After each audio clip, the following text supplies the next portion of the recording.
Hello, my friends, and welcome back. Thank you very much for being with me again today.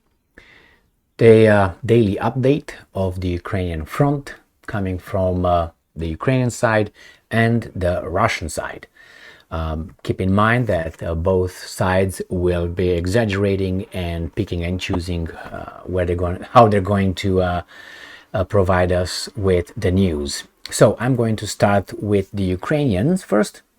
And this is an article coming from Ukrinform. It is from the 5th of April 2023. It's the evening update, 7:57. Ukraine's armed forces repel more than 60 attacks in 4 areas. Russian forces continue to focus main efforts on conducting offensive operations in the Lyman, Bakhmut, Avdiivka, Marinka directions. More than 60 enemy attacks were repelled over the past day.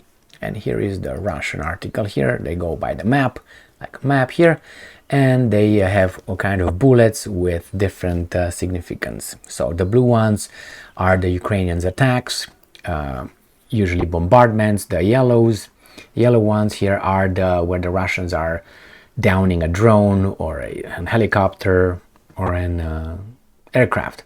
The red is the Russians' attacks, bombardments in Ukraine, and then the black spots, dots here are where the face-to-face attacks occur between the Russians and the rest. We have here Artemovsk, which is Bakhmut, and then we have Avdiivka, we have Marinka, and we have Vuhledar of Vuhledar. Depends how you. These are the Russian names, and the Ukrainians are Artemovsk is Bakhmut. Avdiivka, not Avdiivka, is the Ukrainians, Marinka, and then Vuhledar is the Russian, and the Ukrainians Vuhledar. So they say the Ukrainians reported here is the attacks they repelled, or they attacked more than 60 times. Now I'm quoting, in the past 24 hours the enemy launched 3 missile attacks and 47 airstrikes, in particular using 17 Shahed 136 UAVs. 14 of them were destroyed by our defenders. The enemy is also launched 42 attacks using multiple launch rocket systems. Civilian casualties have been reported, the General Staff said. The probability of missile attacks and airstrikes throughout the territory of Ukraine remains high because the enemy continues to use terror tactics. Okay. On April 4th, the Ukrainian Air Force launched 9 strikes on the areas of concentration of enemy personnel and military equipment. The Russian high-precision Kub UAVs were shot down. Units of missile troops and artillery in their turn hit 3 enemy command posts, 2 areas of concentration of manpower, 2 BM-21 Grad MLRS, and an electronic warfare station. Now, they're going to start in Kupiansk, Masyutivka, Kupiansk, Kamyanka, and Travneve in Kharkiv region, and Novoselivske and Krokhmalny in Luhansk region came under enemy fire.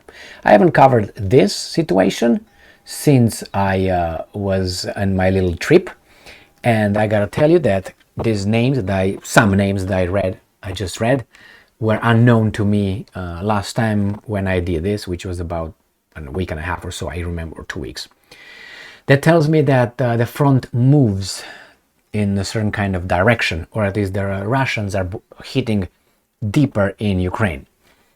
As I always say, that's another giveaway of how the front moves by looking over the map, and when you see new names coming mentioned, even by the Ukrainians, as being attacked by the Russians. They don't tell you that the Russians advance, they tell you they hit this, they are there, alright? So to me, all those names that I didn't recognize were actually names that the Russians are new names. So the old ones were already blown up, conquered, whatever the case may be. So let's go back here. They're talking about the Kupiansk and Luhansk and Kharkiv regions here in general. In Lyman direction, the enemy conducted unsuccessful offensive operations in the area south of Kremina and south of Spirne. More than 20 settlements, including Stelmakivka, which I never heard of, Torske, Siversk, Rozdolivka, which I didn't hear, and Spirnia and Donetsk region came under artillery fire. So they're talking about this area right here. This area right here. This is Luhansk, this is Donetsk. Usually the Ukrainians start with Chernihiv, then Sumy Oblast, and then Kharkiv, and then go down east and south. We're probably going to go in a second here. In the Lyman direction, Lyman is in this area right here, in the east of Ukraine. In the Lyman direction, the enemy conducted unsuccessful, as I said, operations. Now, in the Bakhmut direction, Bakhmut is right here, Artemovsk. And see what the Ukrainians are saying, and then I'm going to jump on to see what the Russians are saying about Bakhmut.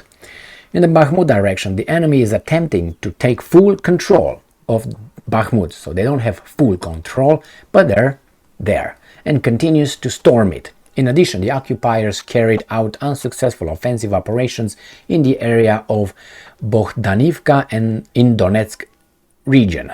Throughout the day, units of the defense forces repelled about 30 enemy attacks on the indicated section of the front. More than 15 settlements, including Vasyukivka, never heard of, Minkivka, no, Okrihovo, never heard, Novomarok, no, Bakhmut, yes, Shasir Yar, yes, Hrihorivka, yes, Ivanivske, yes, Severnia and Sumy in Donetsk region came under enemy shelling. Alright, so they're saying this came under enemy shelling. So let's see what happened here. So this is Artemovsk, which is Bakhmut, Shasir Yar, this is Shasov Yar. Let's see what the Russians are saying. Fierce battle for the city rage on. Okay, so nothing extremely fantastic here. And I'm gonna move now to Avdiivka, Marinka, Vuhledar, I'm assuming. Let's see. So these guys are saying in Bakhmut and Marinka remain in epicenter of hostilities. So Marinka and Avdiivka, Bakhmut, Avdiivka and Marinka directions. Bakhmut and Marinka remain. Okay, so Marinka is right here and Bakhmut is right here. So these two, probably this is the hottest part of the front. You see how this is already about to be encircled, the same as this one. And it used to be one right here. I know what happened to that one in north right here. I know the Ukrainians took Kupiansk out. They took the people out of Kupiansk because they're afraid this guy is going to come over Red Rover. They're going to encircle it. All right, so let's go back to the Ukrainians. In the Avdiivka and Marinka directions, these are, as I indicated, right here, these two parts. Russian forces carried out offensive operations with no success in these things that they just mentioned. In the Shakhtarsk direction, the enemy did not conduct offensive operations. Unnamed aerial vehicles were used to adjust artillery fire. Russian forces shelled the settlements of Vuhledar and Donetsk regions. So, in the Zaporozhye and Kherson directions, now they moved south. This is Zaporozhye. This is Kherson, right here. Kherson is right here, the town. And it's here you see only blue stuff. That means the Ukrainians shelled the Russian positions. So they're talking about Zaporozhye and Kherson. Let's make it like this and see what these guys are saying. Go back to the Ukrainians. And so in Zaporozhye and Kherson directions, the enemy continued to build up its defensive capabilities. More than 30 settlements came under Russian shelling, including as well as the city of Kherson. In Melitopol, Zaporozhye region, the Russian occupiers continue to exert psychological pressure. So here usually is propaganda where they tell us that Russians are destroying just, residents and all that, which I'm going to skip because I care for your time. Here, let's go to Zaporozhye and see what the Ukrainians did. These are drones, probably down by according to the Russians. Let's go in this one. Russian air defense shot down several Ukrainian drones. Let's see here. Drone was down. The same drone. Let's see what the Russians claim they did here. Russian forces destroy a Ukraine Armed Forces artillery ordnance depot. And here, Russian forces destroyed a UAF Ukraine Armed Forces howitzer at a firing position. And here, all these are bombardments from the Ukrainians, nothing from the Russians. That's unbelievable. Let's see. Let's pick this one. Ukrainian forces fired 6 shells at a village using barrel artillery. So basically that's what's going to be in all this Kherson region. Nothing more, but here it seems like the Ukrainians hit something within Russia. So Bryansk governor said that the UAF shelled the Suzemsky district. An explosive device was dropped from a drone. One civilian, okay, when I hear civilians, okay, the same here. There were no casualties. They shelled the village. The strike damaged the roof of a private house. I mean, these are, they do it, the other ones were doing, and they always exaggerate or minimize depending on who's saying what. So this is the update. I covered two articles earlier this morning where the Ukrainians claim that, or actually the Russians report that the Ukrainians claim that they got the 40,000 storm, they call them storm, not Truppen, storm something battalion, something, ready to start the counteroffensive, the spring counteroffensive in Zaporozhye. The Russians said the Ukrainians are getting ready for the counteroffensive in Zaporozhye region. We'll find out to cut the front in two, so keep the Russians north and in south, supposedly cutting the supply lines of the Russians to Crimea. The problem is we still have the Kerch Bridge, unless these guys are going to down it, and that's not the way the Russians will bring supplies to Crimea. We'll find out.